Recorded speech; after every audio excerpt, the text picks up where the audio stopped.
Sa bawat relasyon, ang pag-ibig ay itinatag sa tiwala at katapatan. Mayroon din dapat na respeto at pagmamahal. Ngunit kapag ang isang tao ay nahulog sa tukso, ang mga saloobin at desisyon na kinuha niya ay may malalim na epekto. Hindi lamang sa kanyang sarili, kundi pati na rin sa mga taong mahal niya.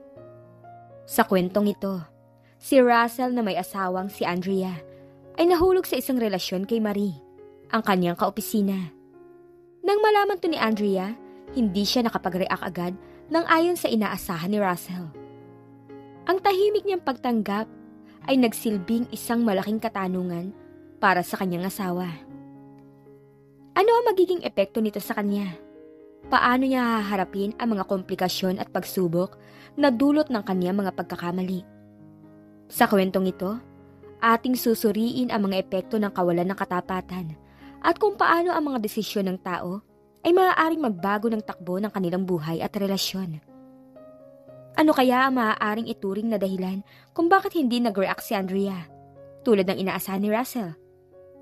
Paano nakakaapekto sa emosyonal na kalagayan ni Russell ang hindi pagtutol ni Andrea sa kanyang ginawa?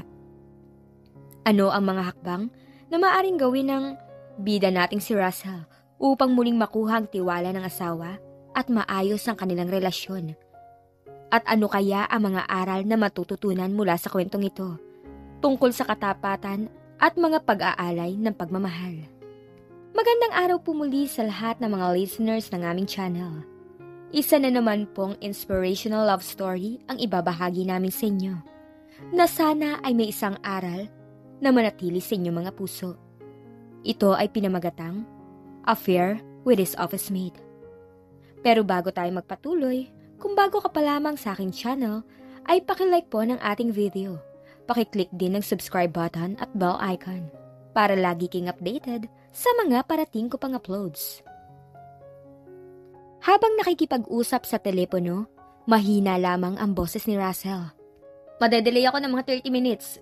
Gumawa ka muna dyan ng kahit ano para mantabayanan mo ako. Bakit ba? Tanong ng kausap niya. May pinapatapos si boss sa akin eh. Hindi ako makatanggi. Tahimik lang ang kausap, parang hindi natuwa na kailangan niya maghintay. Pagkalipas ng ilang sandali, sabi ng kausap. Sige, tawagan mo ako pag alis ka na para sabay tayo. Okay. Binaba ni Russell ang telepono at naramdaman niyang maganang pakiramdam niya. 5:40 nakatayo na siya sa isang bus stop na medyo malayo sa building na pinagtatrabahuhan niya. Mailap ang mga mata niya pero hindi naman ang mga pagdating ng sasakyan ang tinitingnan niya. Nakatayo siya sa harap ng M&E building. Nagmamasid sa mga taong palabas. Maya-maya ay nakita niya si Marie. Agad siyang tinanong ni Marie at ngumiti. Hi! Bati ni Marie, nakangiti. Nagayo siya ng kanyang light blue na polo at itim na pantalon. Parang bagong magde-date. Excited na ba? Tanong ni Marie. Oh, parang unang date. Sagot niya, nakangiti rin. Nang maalala ang asawa, napawi ang saya ng konti. Dinukot niya ang panyo sa bulsa ng pantalon. Tiniyak niyang malinis yon. Alam niya, metikuloso si Marie sa kalinisan ng isang lalaki. Kaya naman kahit na ang kanyang sapatos, tinitiyak niyang laging makintab bago isuot. Salamat kay Andrea at sa mabusisi nitong pag-aasikaso sa mga gamit niya. Madali na niya yun ngayong naiwawaglit sa isipan, ang kanyang asawa.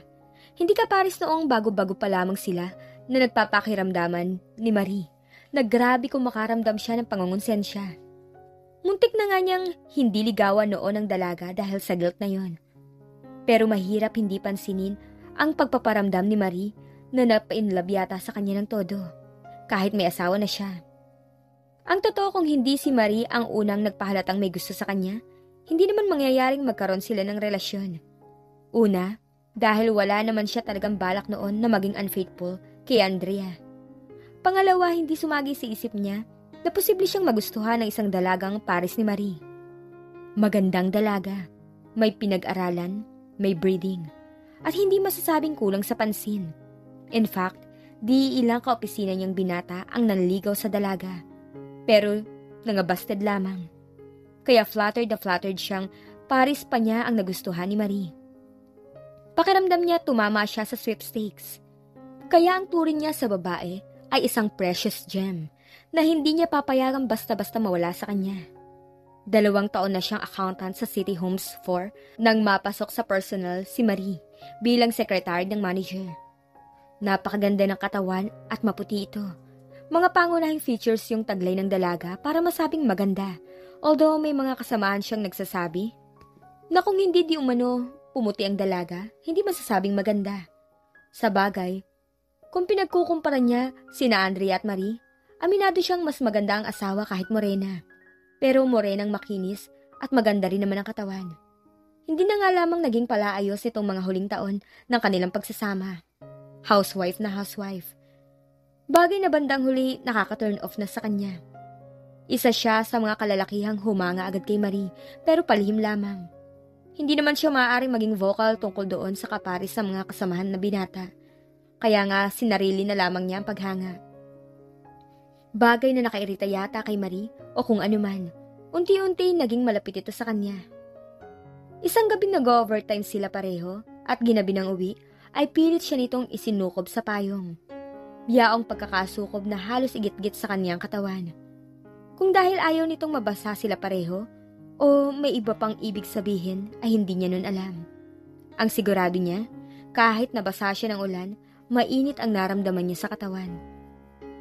Pangalawang insidente na nangyari para makahalata siyang nagpaparamdam ang babae ay nang minsang tawagan siya sa department nila para magpasama di umano sa reunion ng eskwelahang pinagtapusan nito ng high school. Bakit ako? Kasi kamukha mo yung crush ko noon. Dadalo siya na kasama ang napangasawa. Gusto ko makita niya na mas pogi pa sa kanyang kasama ko. In short, palalabasin ni Marie na nobyo siya nito. Tumaba ang puso niya sa isiping yun. Palihim kay Andrea, sinamahan niya sa nasabing affair si Marie. At talaga namang masaya siya sa pagkukunwari nilang magnobyo. Dahil may pagkapit-kapit pa si Marie sa braso niya. May paghilig-hilig sa dibdib niya. At nang minsang napakapit ito sa braso niya, napadaiti ang dibdib nito sa kanyang likuran ng braso. Kahit may suot na panloob ang dalaga, ramdam niya ang bahaging yun ng katawan. Pinagpawisan siya ng malapot at bumilis ang tibok ng puso niya. Nang gabing yun nagtaka si Andrea kung bakit all of a sudden ay mainit na mainit siya nang lapitan nito. Pagkatapos ng reunion affair na yun, parang naging karaniwan na sa kanila ni Marie ang magkasama kung saan-saan. Nang lihim lamang. Dahil hindi lamang siya ang may iniingatan, ayaw din ni Marie na may mga kakilala sila o kaopisina na makakita sa kanila. Sa mga pagsasama-sama nilang yun, inumpisahan na niyang ligawan ng babae. Kung tutusin, hindi naman totohanan ang naging panliligaw niya. Parang puro pagpapalipad hangin lamang. Hanggang ikinainis yata yun ni Marie. Isang hapong uwian ay iniwan-iwan siya. Habol naman siya, worried at nagtataka. Bakit ba? Ewan. Huwag mo akong kausapin. Huwag mo na akong kausapin mula ngayon. Bakit nga? Anong nagawa kong kasalanan? Ewan ko sa'yo kung di mo alam. Kung nagbibiroan lamang sila, magkekenkoy siya sa pagkamot sa ulo. Pero hindi tipong nakikipagbiroan ngayon si Marie. Parang galit talaga na waring mapapaiyak na nga. Marie naman, bakit ba? Ako, naiinis ako kapag hindi ko alam kung anong kinakagalit sa akin ng isang tao nang wala naman akong kasalanan eh. Bakit ba ha? Lumambot na uli ang tono niya. Tumingin sa kanyang dalaga, nakasungaw na ang luha sa mga mata. Lagi mo na lang ako pinibiro. Anong biro? May fall na ba sa mga yon? Yung birong mahal mo ko. Oh, sige na, sorry. Kung yun ang pinagmamaktol mo, hindi ko na ulitin. Nakita mo na? Inihingi mo pa ng dispensa. Hindi mo ko talaga mahal kung ganon. Kumawala si Marie sa pagkakahawak niya at nagmamadaling lumayo. Mahal naman kita talaga. Natigilan si Marie pero parang nawala ang sumpong. Ang mga kasamahan natin. Lumingon ito na tila nag-aalala. Baka may makakita sa atin. Hayaan mo may makakita. Sabi niyang malaking-malaki ang pakiramdam sa sarili. Lalo pa nga niyang hinapit si Marie sa pagkakaakbay. Nang hindi na tumutol at sumabay na sa kanya ng hakbang, alam na niya. Hindi man niya binala kumawala sa pagiging good boy ay nangyari na yon. Nabibilang na siya ngayon sa mga lalaking kilala niya na may sideline. Hindi tumabi sa kanya sa bus stop si Marie. Tumayo ito ng malayo-layo sa kanya at kunwari nagabang ng masasakyan. Kunwari hindi niya ito pinansin. Nag-concentrate siya sa pag-abang din ng sasakyan. Pero taxi ang hinahanap ng mga mata niya. Hindi nagtagal nakakita siya ng isang padating na bakanting taxi. Kinawayan niya yon. Paghinto ng taxi sa tapat niya, tiningnan niya si Marie. Mailap ang mga matang nagpalinga-linga muna sa paligid ng dalaga, saka nauna nang sumakay ng taxi. Saka lamang siya sumunod. Sa Wood Street, Mama. Utos niya sa taxi driver. Hindi ko alam yun, boss. Sabi ng driver. Bago lang kasi ako, pakituro niyo na lang. O sige, diretso lang muna tayo. Hinarap niya si Marie. At maya-maya nga ay sabik na hinalikan. Waring sabik din ng babae, mainit agad ang tugon nito. Kinontrol niyang sarili na huwag patangay. Sa salamin sa ulo na ng driver, napansin niyang nakangitingan niyo ng lalaki. Kaya nakaramdam siya ng konting pagkapahiya. Si Marie kaya hindi nakakaramdam ng ganon? Naisip niya. Nang tumingala ito at magkatinginan sila, inanasan siya ng dalaga. I love you. I love you too. Ganting anas niya. Boss, kakanan ba tayo o kakaliwa? Tanong ng driver. Medyo inis na bumaling siya rito. Kanan. Pagdating nila sa EDSA, hindi niya binigyan ng pagkakataon ng driver na magtanong. Siya na agad ang nagbigay ng instruction kung saan sila dapat lumiko. Hanggang sa makarating sila sa suki nilang lugar ni Marie. Nakangiti ang driver habang nakatingin sa hagdang paakyat sa pribadong silid. Agad naman niyang inabot ang bayad. Nasabihan niya kanina ang boy na nagdala ng malamig na tubig na short time lamang sila ni Marie. Nang makapasok sa loob ng silid, inilak niya ang pinto. Nakaupo na sa kama si Marie at nag-aalis ng sapatos. Nag-alis din siya ng sapatos. Ang mga ganitong bagay ay nakasanayan na nila. At hindi niya maiwasang isipin na sa kanilang bahay, siya ang inaabutan ng tsinelas ni Andrea. Siya ang pinagsisilbihan. Pero sa kaso nila ni Marie, parang hindi siya magiging gentleman kung ito ang magsisilbi sa kanya. Kaya maging sa pagkain, siya ang nag-aasikasong lagyan ito sa pinggan o abutan ng inumin. Ganun naman talaga magnobyo pa lamang, sabi niya sa sarili. At isang bagay yon na nawawala kapag mag-asawa na. Natuklasan niya. Thank you, matamis na sabi ni Marie nang maibaba niya sa paanan nito ang tsinelas na para dito. Talaga namang nakakagigil ang kaputian ni Marie. May karanasan na si Marie nang makuha niya. Ayon dito sa unang nobyo nito unang naipagkaloob ang pagkababae. Pero expected naman niyang isang modernong pares nito. Hindi maaaring wala pa tong karanasan pa sa edad nito. Kung hindi moderno at liberated si Marie, kailan naman ito pumatol sa kanya? Isang bagay na hinahanap-hanap niya kay Andrea, pero sa dami yata ng inaasikaso sa bahay at mga anak nila, hindi na maibigay pa sa kanya. Kung mainit man ito nung bago-bago pa lamang sila, nang magkasunod-sunod ang mga anak nila, ay hindi na. May mangyari man sa kanila ngayon ng asawa, parang kulang ng response nito. Parang laging nagmamadali na. Parang pinagbibigyan na lamang siya. Samantalang kay Marie, hindi one way ang labanan. Lumalaban ito ng sabayan sa kanya. Hindi na niya itinatanong kay Marie kung paano ito naging eksperto. Kahit paano, apektado rin naman ang ego niya na sa ibang lalaki natuto si Marie. Sapat na sa kanyang nasa kanya ngayon ang babae at napaliligaya siya nito sa kama. Nagmamadali rin siyang naghubad hanggang ang matira na lamang sa katawan ay ang panloob. Teka! Natatawang ilag ni Marie. Bakit? Takang tanong niya. Mag-shower muna tayo. Tumayo na ang babae para tuluyang makaiwas. Halika na. Pagtalikod nito sa kanya ay sinadyang hubarin ng babae ang natitirang suot. Napalunok siya at nagmamadali ring tinanggal ang kanyang kasuotan. Nakalublob na sa jacuzzi si Marie kahit kakunti pa lamang ang tubig doon. Alam niya, kita ni Marie ang pag-iinit niya nang tumingin sa katawan niya. Halika na. Dito ka. Ang marmol na gilid ng tub ang itinuturo ni Marie. Malapad yun ang bahagya at maaaring upuan. Takang naupo nga siya roon. Napaawang ang mga labi niya nang nakangiting lumuhod si Marie sa harapan niya. Pagbalik sa loob ng silid, pinatay na niya ang TV. Hindi naman nila kailangan yun. Ang kailangan na lamang nila ngayon ay ang konting pahinga bago umalis. Tamang-tama lamang na nakapagpatuyo na sila ng buhok. Magkatabi silang nahiga ni Marie. Wala pa rin kasuotan. Saglit na kumawala si Marie sa pagkakayakap niya at binuhay ang radyo. Nang magbalik ito sa tabi niya, niyakap uli niya ang babae at inihimlay ang ulo nito sa kanyang dibdib. Parang napaidlip siya at naalimpungatan lamang nang may pumatak na kung ano sa kanyang dibdib. Maya-maya ay may narinig siyang isang musika. Tumingin siya kay Marie. Natigilan siya nang makitang tahimik itong umiiyak sa dibdib niya. Marie? Itinaas niya ang mukha nito para makatingin sa kanya. Bakit ka umiiyak? Wala. Anong wala? Pwede bang wala? Base sa lyrics ng awitin, naintindihan na niya ang iniiyak ni Marie. Kinabig niya ito sa dibdib ng mahigpit. Hinagkan niya ito sa buhok. Kanila ka, Russell. Doon ka. Ako. Saan? Kanino?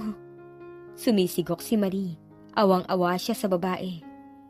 Dito ka sa puso ko. Sa akin ka. You belong to me. Umiling si Marie. Minsan, naaawa ako sa sarili ko eh. Hindi ka dapat makaramdam ng ganun. Mahal kita. Pero anong klaseng pagmamahal? Pagmamahal na kailangang itago. Pagmamahal na amot lamang. Alam mo naman ang kalagayan ko, Marie. Huli na kasi nang... Biglang umalis si Marie sa tabi niya at nagbihis. Marie, total aapurahin mo rin naman ako maya-maya, diba? Tila nagdaramdam na baling sa kanya ng babae. Dahil baka makahalata yung misis mo kapag ginabig ka ng todo. May oras na maaari ka lamang na itapon sa akin. Marie, sawa na ako sa patago, Russell. Ayoko na laging may kinatatakutan. Anong ibig mong sabihin? Kung hindi mo rin lang ako may ilalalad sa asawa mo, putulin na natin ang lahat ng to. Si Andrea na lamang at ang panganay nilang si Annie ang gising nang dumating siya sa kanila. Tinutulungan ni Andrea sa paggawa ng assignment ang 6 na taon na bata na sa kasalukuyan ay nasa kindergarten. Daddy! Masayang salubong sa kanya ni Annie. Ang pasalubong ko! Kumunot ang nonya. May pinagbilin ka ba? Kaya nga gising pa yan hanggang ngayon eh. May binilin daw siya sa'yo na tsokolate. Naku, oo nga pala no. Natapik niya ang noo. Hindi ka nakabili, Daddy? Malungkot na tanong ng bata. Nalimutan ng Daddy dahil sa dami ng trabaho sa opisina, anak. Nag-overtime nga ako eh. Nako, bahala ka magpaliwanag dyan. Natatawang sabi ni Andrea na tumalikod para kunin ang tsinelas niya. Bukas na lang ha, anak. Masuyong sabi niya kay Annie. Hindi na talaga kalilimutan ng Daddy. Promise? Promise. O sige. Matulog ka na at gabi na ha. Hindi maganda sa bata nagpupuyat. Kasi may kikwento pa ako sa'yo, Daddy. Ano yun? Alam mo si Mommy, inaway niya kanina si Mang Berting. Ha?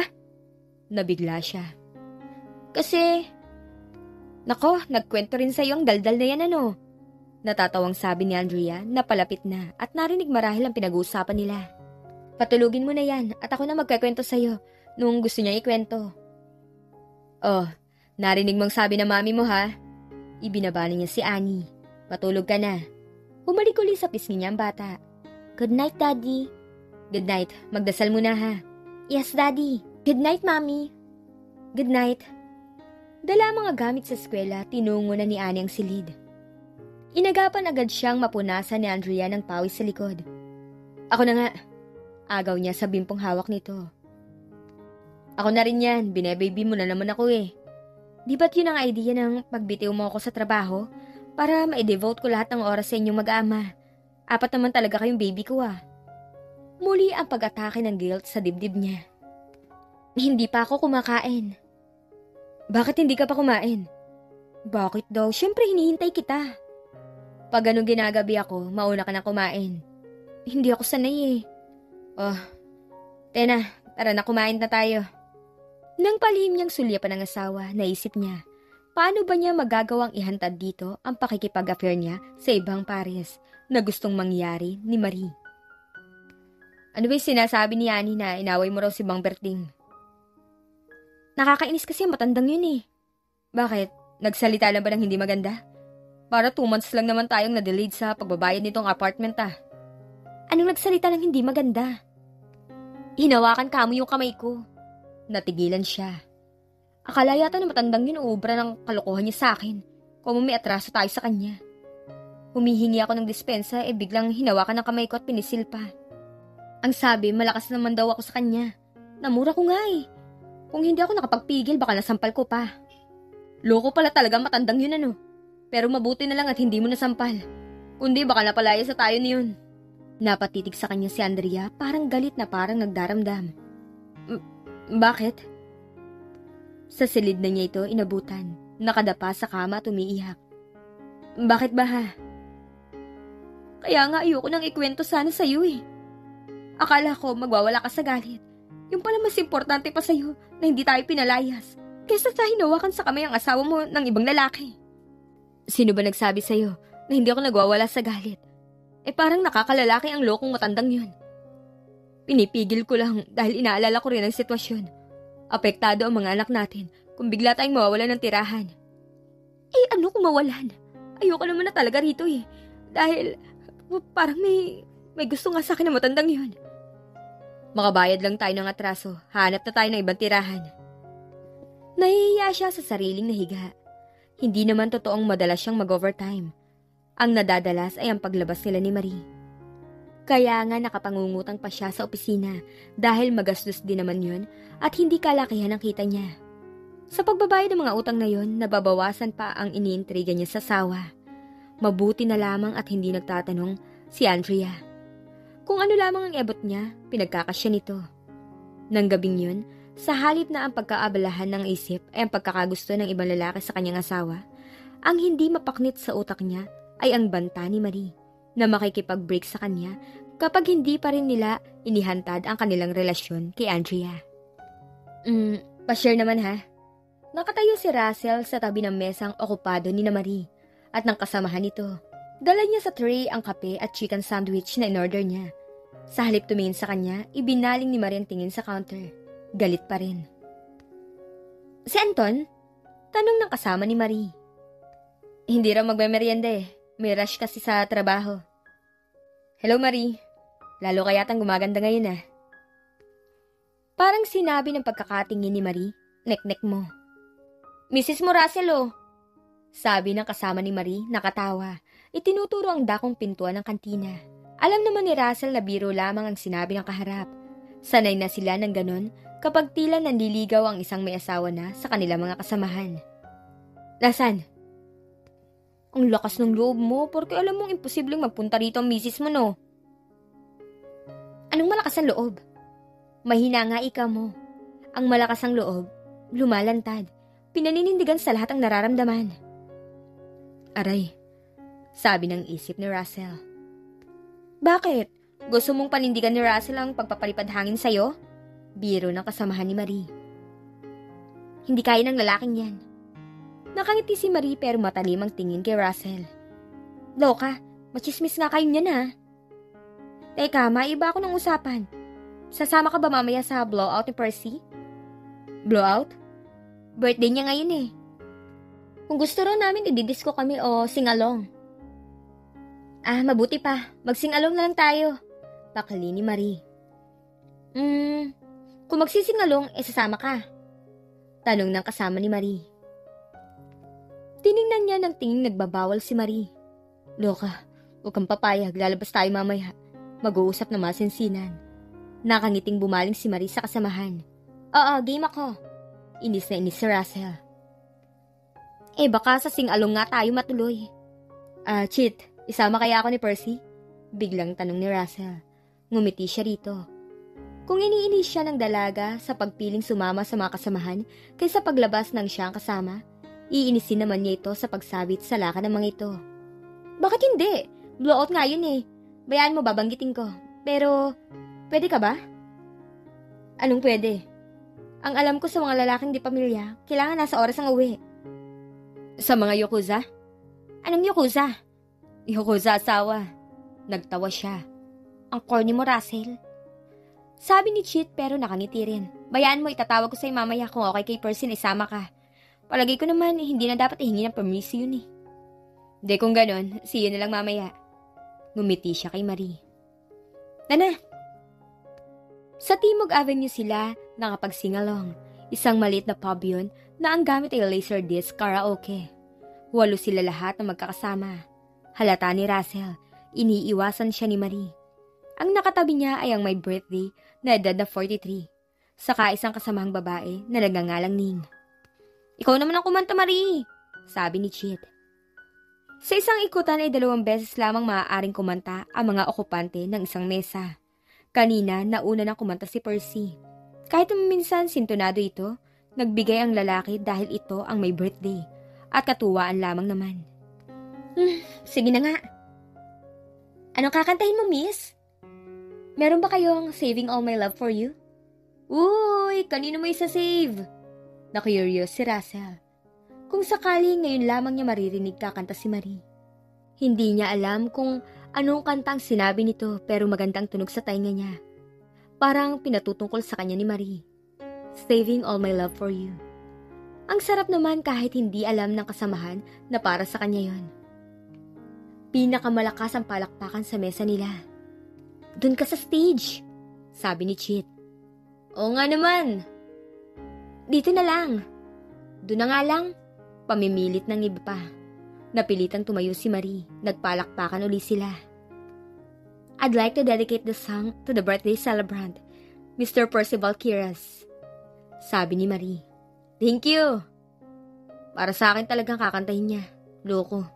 Sabi ng isip ni Russell. Pumailan lang ang intro ng -1. Napanood sa TV screen ang video at lyrics.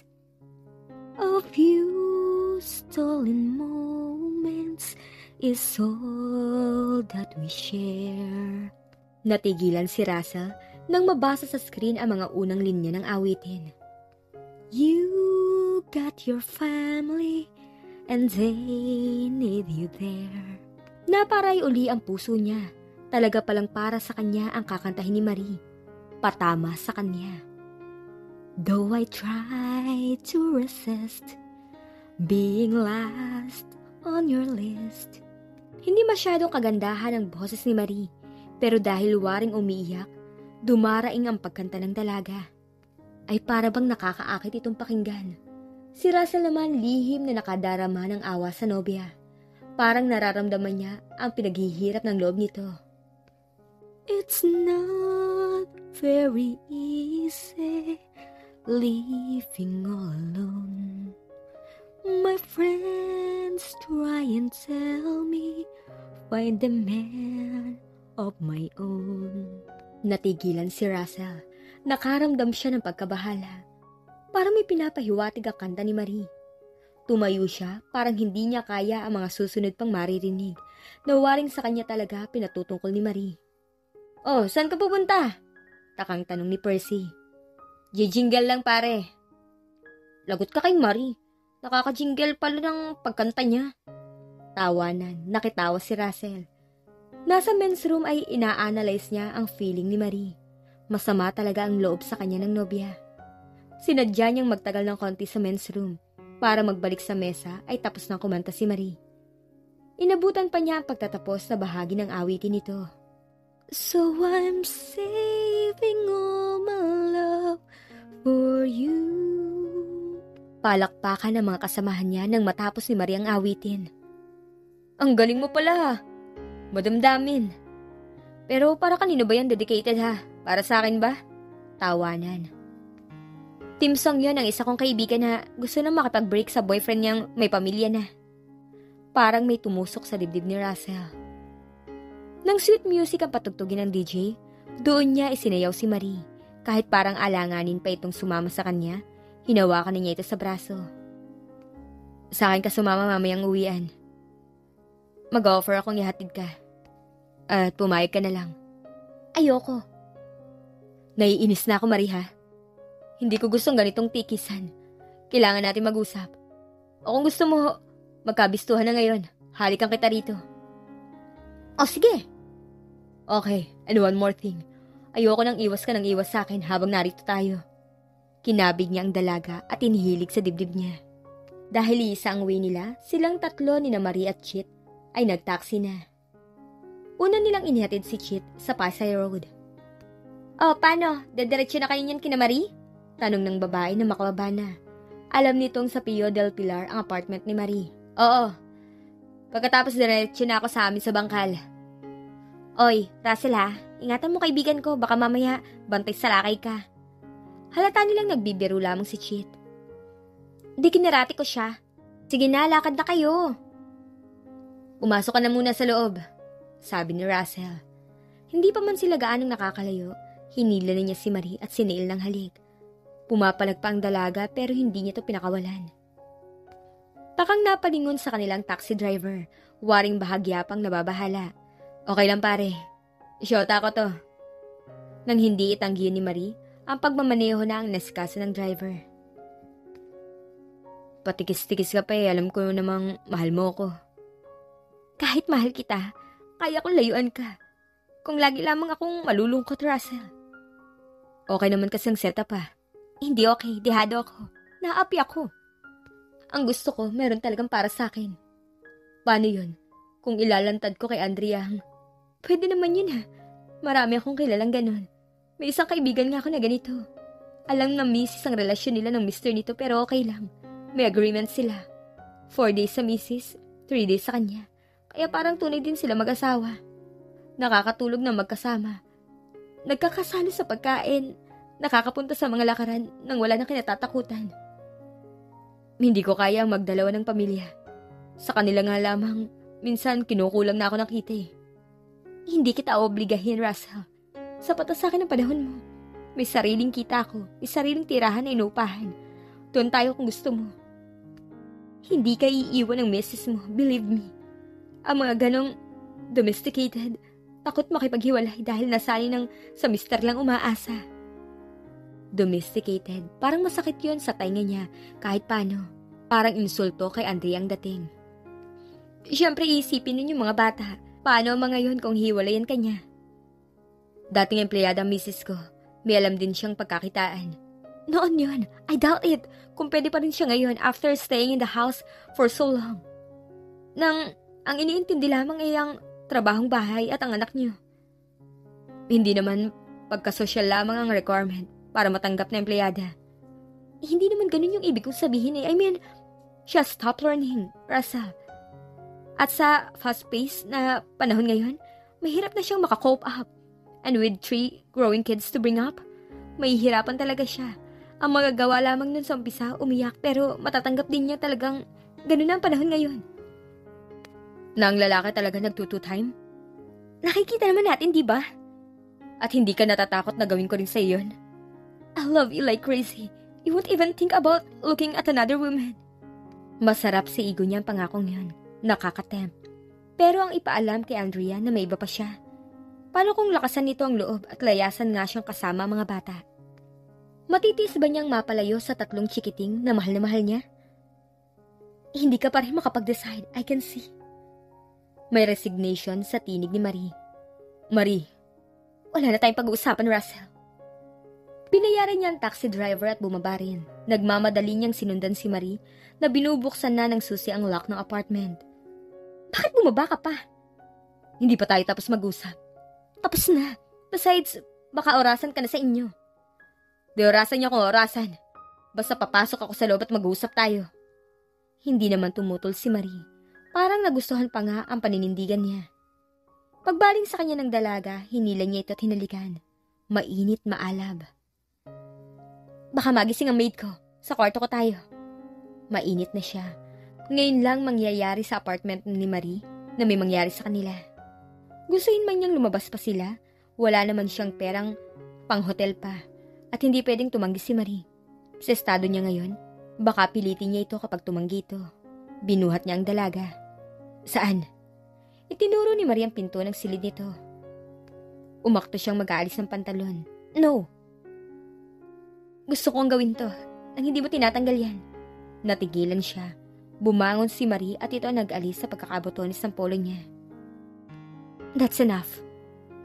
Gusto kong ganito lang tayo kapag gagawin natin to. Pero, kumilos ang kamay ni Marie para buksan ang harapan ng pantalon niya. Naintindihan niya ang gustong mangyari ng babae. At sa lapag naganap ang pag-uusap ng mga katawan nila. Kaya ganun na lamang ang pagkagimbal ni Russell Nang paggising ay matagpo ang nasa kama siya at umaga na. Naku po, anong... Tigalgal siya nang makitang maliwanag na sa labas ng bintana. Relax. It's just 6:30. Hindi pa tayo mahuhuli sa opisina. Opisina? Marie, right now, ang opisina ang huling nasa isip ko. Halos iniitsa niya ang kumot at dali-daling umalis sa kama. Ang asawa mo? Ang mga anak niyo?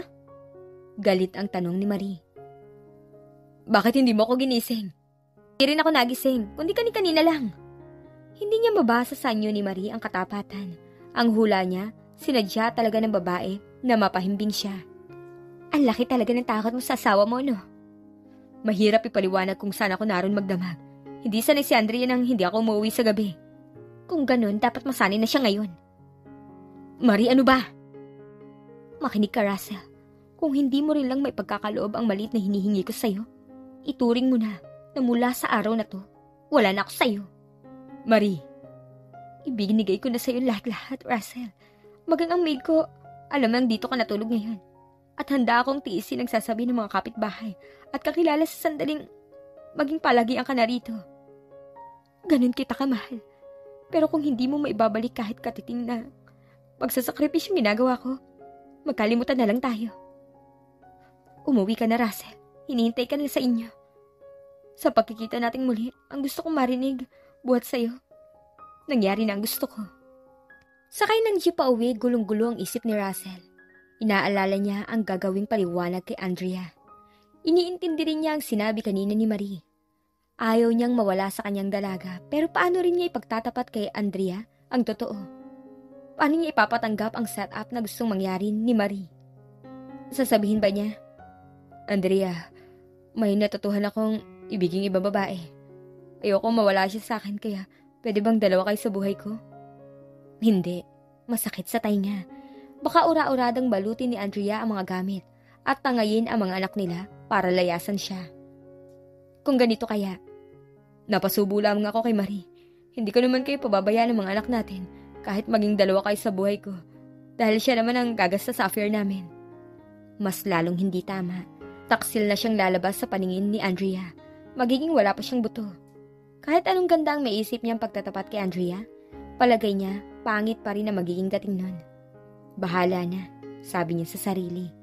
First thing first, ang dapat muna niyang unahin ang problema ngayon na immediate. Kanina pa niya nabuo ang alibay na nakipag-inuman siya kina Tony at sa sobrang kalasingan ay sa bahay na nito nakatulog. Kailangan lamang na kutsabahin niya ang kaibigan kapag nagkita sila mamaya sa opisina. Nagtaka siya nang walang datnan sa kanila. Wala pa namang 7:00. Ang alam niya, 7:30 kung ihatid ni Andrea sa eskwelahan si Annie, nang kasama ang dalawa pa nilang anak na sina Alan at Ed. Como guilty, binundol agad ng kabang dibdib niya. Nagka-idea kaya si Andrea kung nasaan siya magdamag kaya nilayasan na siya? Lalabas sa sana uli siya ng pinto para hanapin ang kanyang mag-iina. Nang buhat sa katapat nilang kapitbahay, lumabas ng pinto si Annie. Daddy! Tuwang tumakbo patungo sa kanyang bata. Humalik sa pisngi niya ang bata. Bakit nakinaalang Marta ka? Kami ni Alan, Daddy. Ibiniling kami sa kanila ni Mami. Bakit? Si Ed? Dinala ni Mami sa ospital kagabi pa. Ha? Nabigla siya talaga. Kumabog agad ang dibdib niya. Bakit? Kasi ang taas-tas ng lagnat. Umiiyak nga si Mami kagabi. Kinumbol siya ng bunso mo, Russell. Sa akin na nga ibinili ni Andrea tong dalawa. Pinasamahan ko nga sa mister ko sa ospital kagabi. Nasa Our Lady sila. Ganun ho ba? Salamat ho, Aling Marta. Nasa ka ba magdamag ha? Tulirong-tuliro kagabi ang asawa mo pero hindi naman alam kung saan ka kukontakin. Napahiya siya sa mabait na kapitbahay. Naipit ho ako sa isang inuman dahil birthday ng kaopisina ko. Sumobra naman ang lasing ko kaya doon ako nakatulog sa bahay nila. Nangyayari rin yan kay Turing ko. Sige na. Sundan mo na mag-iina mo't bahala na ako rito sa dalawang anak mo. Ipahatid ko na lang kay Bert ko sa eskwelahan tong si Annie. Pinapakain ko lamang. Maraming salamat ho. Parang ano pang magkakapit bahay tayo kung hindi magtutulungan. Susundan muna ng daddy ang mga mami mo sa ospital ha. Ang tsokolate ko. Natigilan siya. Nawala na naman yun sa isip niya. Kuwan. Naiwan ko lang sa opisina. Mamaya babalikan ko. Sige, bye daddy. Inalis na ang swero sa bunso niya nang dumating siya sa hospital. Relax. Ani ang hinaplos-haplos sa likuran ng babae. Ang taas-taas na lagnat niya kagabi. Akala ko kung ano na mangyayari. Okay na raw ba siya? Oo, baka nga raw bukas pwede na siyang ilabas. Nasaan ka ba kagabi? Tulirong-tuliro na ako, pero wala ka pa. Sorry ha, hindi ko naman alam na magkakaganito. Mabuti na lang walang nangyari kay Ed. Sabi ni Andrea na tumingin na uli sa anak. Mabuti na nga lang naisip ni Russell kung hindi baka di niya mapatawad ang sarili. Napilitan siyang umabsent muna sa opisina ng araw na yun. Pinalitan niya sa pagbabantay sa hospital si Andrea para makatulog ito sa bahay. Dadaan muna ako sa mga inay. Sabi nito nang paalis na. Bakit? Wala tayong pambayad dito sa hospital. Kanina lang kulang 1,000 na yata ang bill. Tiyak na mas malaki yun bukas. Nahihiya siya sa mga biyanan pero wala naman siyang alam na ibang pagkukunan. Sa opisina may mga nakuha na siya dahil sa napadalas na date nila ni Marie nito mga nakaraang araw. Nadoble ang guilt niya dahil doon. Pag-alis ni Andrea, sumalisi siyang makatawag sa telepono sa lobby dahil tulog pa naman si Ed. Oh, nasan ka? Takang tanong nito. Nandito ako sa hospital. Kinumbol siya ng bunso ko kagabi. Pinalitan ko sa pagbabantay si Mrs. Sige. Ako na magpapaalam kay boss. Thank you. Tony, may isa pa. May isa pa sanang dahilan kung bakit kita tinawagan. Pards, kung pera, alam mo namang malayo pang sweldo ha. Saka dadalawa yung aking hindi pera pare. Kung ganun okay na. Pagbibigyan kita kahit ano, basta wag lang pera ha. Walang-wala din tayo ngayon Hindi kasi ako nakauwi kagabi. At ikaw ang idinahilan ko kay Andrea. Hindi ka nakauwi, pre? Meron ka na rin bang chiching? Loko-loko. Hindi ako kaparis mong nagme-maintain. Napasabit lang ako kagabi. Ang sabi ko na lang kay Andrea, sa inyo ako napainom dahil birthday mo. Nakatulog ka ako sa inyo dahil sumobra sa kalasingan. Ang regalo ko. Anong regalo?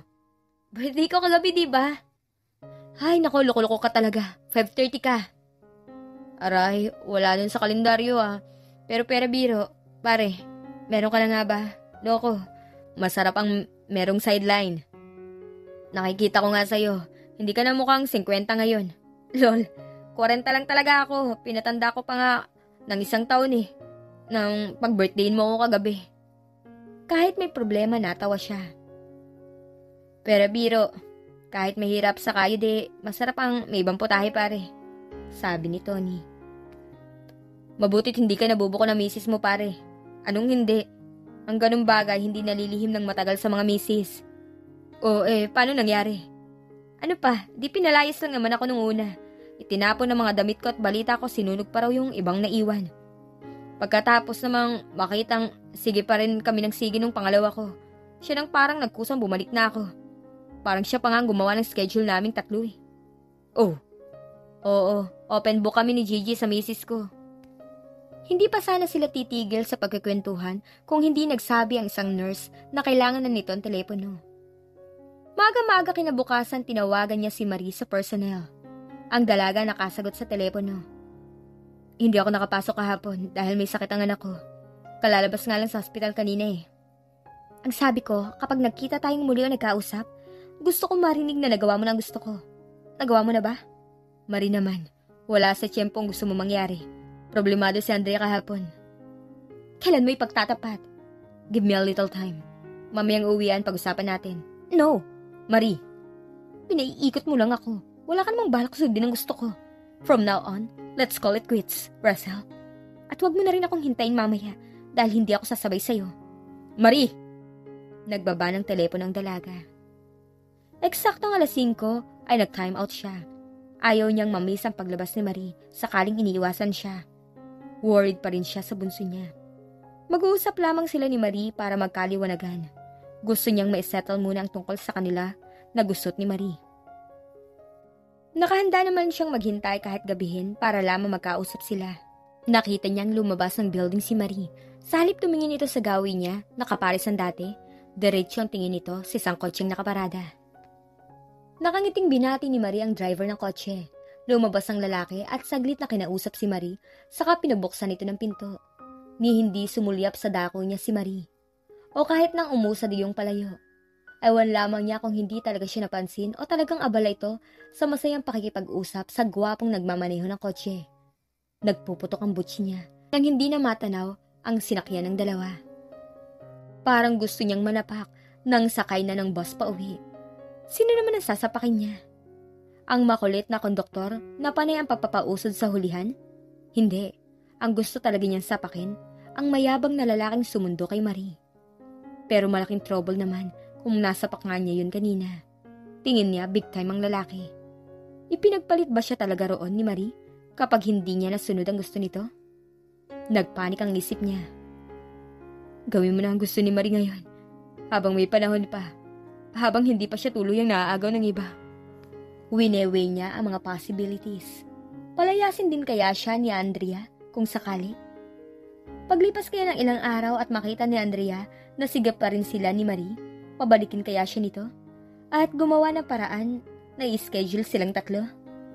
Iba naman ang kaso ni Tony. Malungkot na sinulyapan niya ang natutulog na asawa.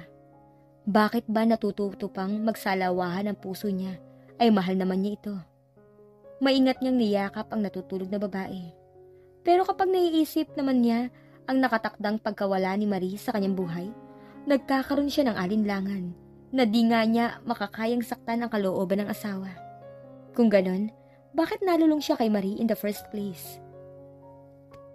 Sa isip ay may naalala siyang awitin. How can I tell her about you? Girl, please tell me what to do. Paano nga ba niya ipagtatapat kay Andrea ang tungkol kay Marie? Gulong-gulo ng isip niya. Hindi niya tinawagan sa telepono si Marie kinabukasan. Buo na ang desisyon niya kung ano ang gagawin niya. At magkakagulo sila na kung sino mang Herodes na susundo kay Marie. Alas 5 ay nakaabang siya sa may body clock. Kahit naka-time out na, ay hindi siya umalis. Sa kinatatayuan, imposible siyang matakasan ni Marie. May 10 minuto na siya roon nang may makitang palapit na taga-personal. Isa sa mga yun si Chit. Oh, bakit narito ka pa? Tanong nito nang makapag-time out ng card. May ipinapatakbo ko kay Bagets na nalimutan ko sa desk ko. Pagsisinungaling niya. Janitor nila ang tinutukoy niyang Bagets. Una na kami sa'yo. Hindi kaya ata kayo magkasabay ngayon ni Marie? Kunwari ay tanong niya. Sa pagkain lang naman kami nagkakasabay nun. Magkalayo ng bahay namin, saka wala naman siya ngayon eh. Natigilan siya. Wala? Tumawag kanina, masama raw ang pakiramdam, kaya hindi papasok. Biniro ko pa nga eh. Baka kako, may kadate lang siya. Parang tumulig yun sa tainga niya. Sige ha, una na kami. Sige. Mabutit maaga kang dumating ngayon. Salubong sa kanya ni Andrea. Bakit? Halos hindi interesadong tanong niya. Dinaramdam pa rin niya ng labis ang tungkol sa di nila pagkikita at pagkakausap ni Marie. Dumaan kasi rito kanina ang inay, birthday ng bunso naming si Arthur, at maghahanda yata sila ng konti. Parang special na dinner. Punta naman tayo, isama natin ang mga bata. Pupunta rin yata ang mga ate Mila eh.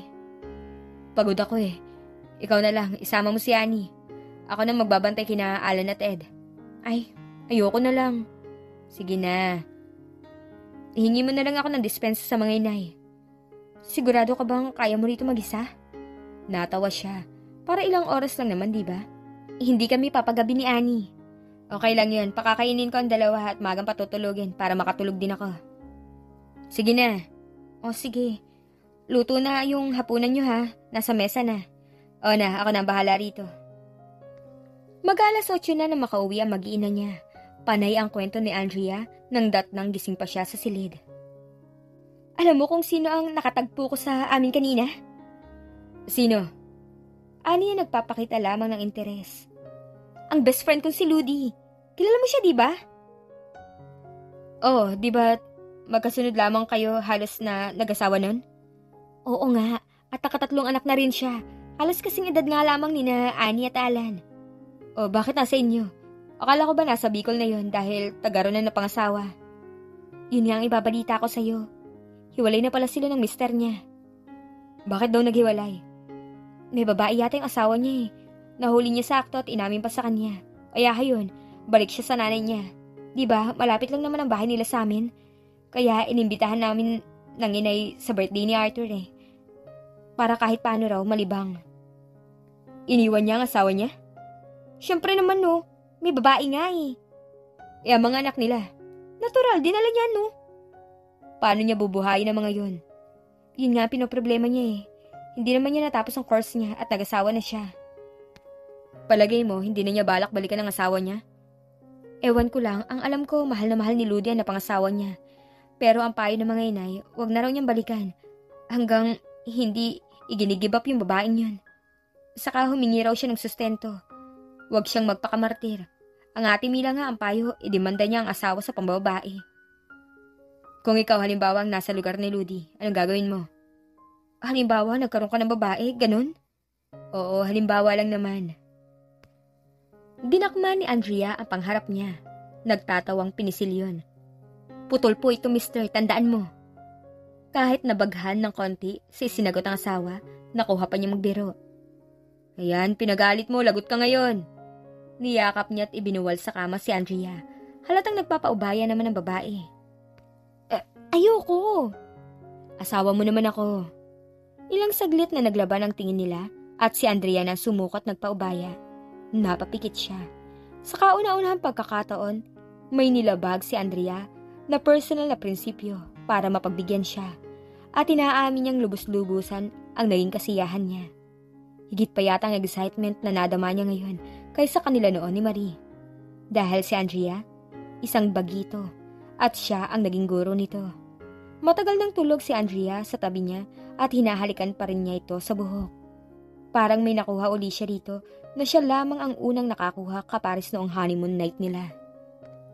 Dumarami ang natutuklasan niya ang posibleng reaksyon o gagawin ng isang babaeng nakatuklas na may babae ang kanilang mister.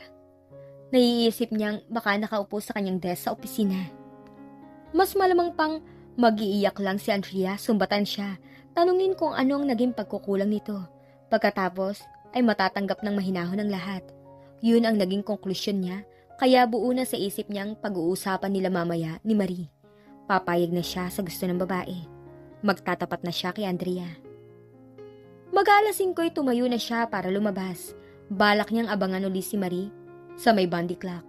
Tiniyak na niyang pumasok ang babae bago maghintay. Palis na siya nang tumunog ang telepono sa mesa niya. Binalikan niya yon. Hello? Russell? Boses ni Marie. Natuwa agad siya. Ako nga, Marie.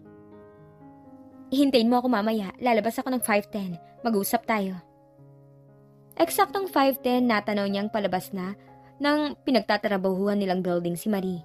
Tumingin agad sa direksyon niyang babae. Gusto niya maging presko at mabango para sa pagsasama nila ni Marie mamaya.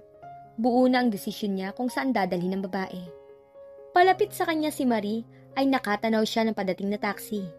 Kinawayan niya yon. Nilingon ni Marie ang taxi at kinawayan din para tumigil sa tapat nito.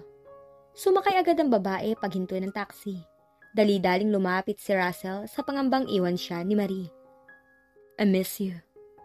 May emosyong sabi niya sa babae. Sa Wood Street, Mama. Sabi niya sa driver. No. Sa isang kainan lamang tayo pupunta para mag-usap. Takang napatingin siya kay Marie. Sa galeriya na lamang, Mama. Utos nito sa driver. Sige, sa galeriya. Doon na lang tayo. Ang daming tao dyan. Marami na mabakanting mesa. Makapag-uusap din tayo ng maayos. Let's make this short, Russell. Uuwi pa ako sa apartment at ayokong gabihin. Ibig sabihin ni Marie ay mag-isa itong uuwi. Hindi pa hahatid sa kanya. Kaparis ng sinabi ko sa'yo. Kung hindi mo rin lamang magagawa ang gusto ko, let's call it quits. May pinagmamalaki ka na kasi. Talaga bang ipagpapalit mo ako sa mayabang na lalaking sumundo sa'yo? Maybe. I'm giving it some thought. Hindi naman mayabang si Brian. Mabait nga siya at higit sa lahat, mahal ako. Handang paglaanan ang panahon niya. Yun lamang ang mga batayan mo para pumatol sa kanya. I'm desperate. Para kasing nararamdaman ko na sasayang na ang buhay ko sa'yo. Hindi naman kailangan ganyan ang maging thinking mo eh. Hindi kasi ikaw nasa lugar ko. Hindi ikaw ang natutulog, kumakain, gumagalaw sa bahay ng nag-iisa. You have someone. Ako hindi ko masabing I have you. Naran ka lagi. Kung ano lang ang mananakaw mong oras, yun lang mga pwede mong itapon sa akin. Marie. We're through, Russell. Mabilis na itong lumayo. Nataranta siya, napatayo rin. Mabuti na lamang at naalala niyang mag-iwan ng pera sa mesa bago hinabol ang babae. Will you listen to me? Wala na akong pakikinggan sa'yo mula ngayon, Russell. Kahit sabihin ko ang payag na ako sa gusto mo? Natigilan si Marie. I don't want to lose you. Payag na ako magtapat kay Andrea. Sa halip na sa hotel, sa apartment ni Marie na sila tumuloy. Mula ngayon, Kuya Russell nang itatawag mo sa kanya, ha? Tuwang sabi ni Marie sa maid na si Glory. Kuya, ate? Dito na siya titira pero dahil kailangan sa trabaho niya ang laging nagbabiyahe, paminsan-minsan lamang siya uwi rito. Sige, ipaghanda mo kami ng hapunan at magpapahinga lamang kami sa kwarto. Ano iniisip mo? Kung anong mangyayari pagkatapos ko mag-open kay Andrea. Don't worry, everything will be alright. Sa una lang talaga, maproblema ang ganito. Paano kung iwan niya ako? Di mas maganda. Wala na tayong problema. Huwag lang siyang magdedemanda, ha? Sa bagay, hindi naman siguro yun gagawin ng asawa mo dahil mawawalan din siya. Basta ang idiin mo, hindi mo naman sila pababayaan financially. Paano kung dalhin niya mga bata? Talagang ganun na magiging aksyon niya. Pero hindi ka naman niya pwedeng pagbawalang puntahan o bisitahin ng mga anak niyo. Kahit magkasunduan kayo na magkakaroon ng visitation ride. Pumormal si Marie nang umalis sa pagkakasandig sa dibdib niya. Nagbabago yata ang isip mo eh. Hindi, siyempre, di mo naman mayalis sa akin ang mag-alala. Don't worry, kahit iwan ka ng pamilya mo, narito ako.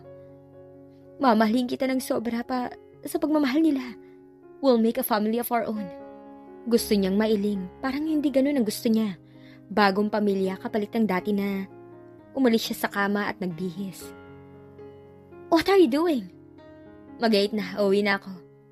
Kasasabi ko lang kay Glory na dito ka natitira. Ngayon aalis ka? Ano na lang ang isipin ng maid ko? Nakaimbento ka ng istorya tungkol sa akin kanina. I'm sure na makakaimbento ka uli ng dahilan kung bakit umalis ako. Russell! Hindi naman hangal ang maid mo sa tingin ko. Palagay ko alam niya ang real score. Di wala nga akong dalang damit. Sooner or later, she'll find out kung wala pa siyang idea ngayon. Siya pa ba ang problemahin natin ngayon? Humahantad na nga tayo ah. Pero ang gusto ko, umpisahan mo na ngayon. Yung schedule ng pagtulog mo dito. Not now, Marie. Magtatapat pa ako kay Andrea. Gagawin mo na ngayon? The sooner na magawa ko yun, the better. Maalis na sa isip ko, maraming panghuhula. Malalaman ko na kung ano talaga mangyayari. Tuwang umalis sa kama si Marie. Hinalikan siya ng babae. I love you more for your courage, Russell. Lalakad na ako. Hindi ka na maghahapunan? Saka na tayo mag-umpisang magsali sa pagkain kapag taga rito na talaga ako, okay? Humalik siya sa babae at tumalikod na. Sakay ng jeep pa uwi, nire-rehearse na niya ang tamang sasabihin kay Andrea. Kahit naman nakabisado na niya yon ang husto, hindi pa rin nawala ang pag-aalala sa isip niya. Bukas pa ang ilaw sa salas kaya natiyak niyang gising pa si Andrea.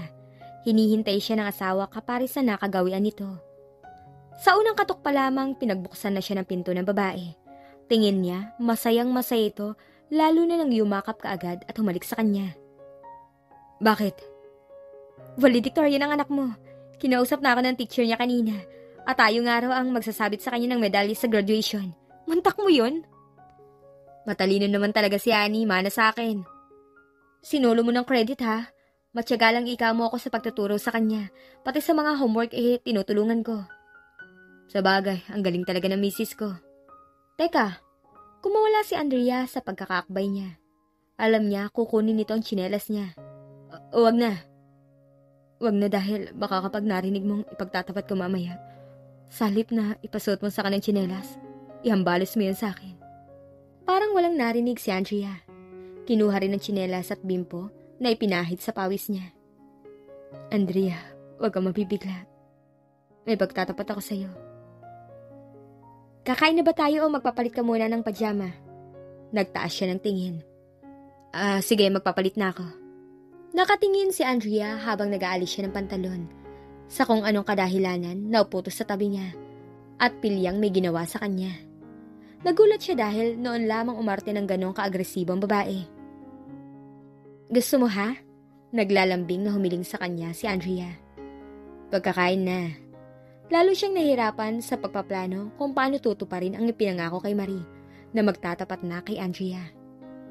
Pakiramdam niya kung ano ang init kanina ni Marie ay siya ring init naman ngayon ni Andrea. Para bang nagpaligsahan ng dalawang babae para paboran niya. Nang papatulog na sila sa mga braso niya umunan si Andrea. Bakit ba all of a sudden naging romantika ka ha? Kanina kasi naging bisita ko si Ludi. Nagkwentuhan kami na matagal. Oh. Well, inamin naman niyang may mga pagkakamali rin siya kaya tinabagan sa kanyang asawa. Naging medyo pabaya siya sa sarili at naging kapos ang oras niya. Kasi naman, hirap siya sa bahay at sa mga bata pero dapat pala, laging priority ang mister kahit anong pagod at hirap ng babae. Kung gusto siyang tabihan, hindi siya dapat magpahalata ng pagod. Dapat mainit pa rin siya dahil ganun ang gusto niyo, diba? Pero ayaw naman namin na ginagawa lang yan. Dahil may ibang dahilan na hindi pag-ibig. Don't worry, love naman talaga ang dahilan kaya ganun ako kanina eh. Naisip ko lang it's about time to rekindle that loving feeling na kapares nung una, diba? Too late, Andrea, too late. I love you, Mr. Russell. Kahit hirap ako sa buhay natin, kahit isa ka lang ordinaryong empleyado na hindi makabayad ng apartment, ikaw pa rin ang mamahalin ko habang buhay. Aray, sinabi pang mahal pero ininsulto naman. Tulog na, maaga ka pang gigising bukas para kay Annie. Nagising siya sa pakiramdam na may nagmamasid sa kanya. Pagmamasid na tila sadyang gumigising, di magpapanatag sa tulog niya, dumilat siya. Nabigla siya nang makita sa gilid ng kama si Andrea, luhaan habang titig na titig sa kanya. Andrea, bakit? Bigla ang pagbangon niya. Ano ang iniiyak ni Andrea sa kalagitnaan ng gabi, samantalang kanina lamang sayang-saya ito? Pinalis ni Andrea ang kamay niya. Lalo siyang nagtaka. Ano ba to? Bakit ba ha? Tinitigan siya ng babae. May babae ka pala. Para siyang binuhusan ng malamig na tubig. Paano mo nalaman? Huli na nang maisip niyang para na rin niyang inamin ang akusasyon. Ikaw ang nagsabi sa akin, Russell. Paano? Hindi ko naman. Kanina. Habang natutulog ka, paulit-ulit mong sinasabi. Andrea, may babae ako. Andrea, may babae ako. Ano? Nagtapat ka na? Nabigla siya nang makita sa harapan ng mesa niya si Marie. Masyado na yatang malalim ang iniisip niya. Hindi ako mapalagay hanggat di ko nalalaman ng resulta. Doon tayo sa kantina. Sabihin mo muna sa akin, Russell. Nagtapat ka na ba kay Andrea? Yes. Nagpatiuna siya sa kantina habang hinihintay si Marie. Naiisip niya hindi naman siya talaga nagsinungaling dito. In a way, nagtapat na nga rin siya kay Andrea. Natanaw niyang papasok sa pinto si Marie. Dumiretso ito sa counter at humingi ng kape. Hinawakan niya ang tasa ng kape niya. Mainit pa. Hindi pa pwedeng inumin. Tiningnan niya ng diretso si Marie. Anong nangyari? Alam na ni Andrea tungkol sa atin. At? Wala nga akong gaalong nakuhang reaksyon eh. Pagkatapos niyang malaman, umalis lang ng kwarto namin at naguguluhan daw siya. Ayaw daw muna niya makasama ako sa isang silid, kaya sa kwarto ng mga bata matutulog.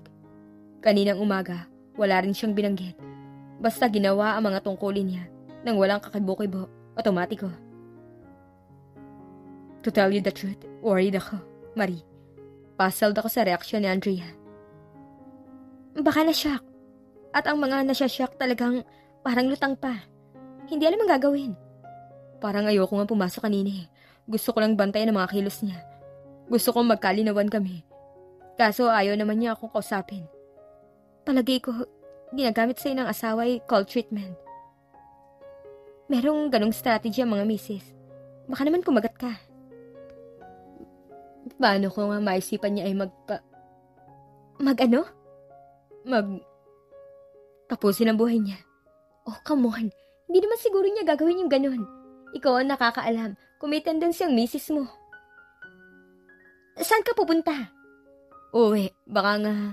Sit down, Russell. Hindi mo gagawin ang iniisip mo. Palalakihin mo lamang ang loob niya kapag ipinaalam mong labis ka nag-aalala. Sinaktan mo ng damdamin niya, panindigan mo na. Hindi mo na may babalik kung ano ang pagtingin niya noong una. Sit down and drink your coffee. Ang gagawin natin, sa apartment ko ikaw uwi mamaya. Uumpisa na nating iparamdam sa misis mo ang gusto nating mangyari. Kahit tumututol ang kalooban, sumama nga siya kay Marie sa apartment nito. Ang gusto talaga sana niya mangyari, makauwi siya agad. Malaman kung ano nangyayari kay Andrea. Pagkakain, nagtuloy na agad sila sa kwarto. Binili ko to kaninang lunch break natin. Alam ko kasi magkakaalanganin tayo sa gamit mo. Pero ang gusto ko, unti-unti ka na magdala ng mga damit mo dito ha. Malay mo, baka bukas pa lang, dala ko na lahat dahil pinalayas na ako ng asawa ko. Mas gusto ko yon, solo na kita.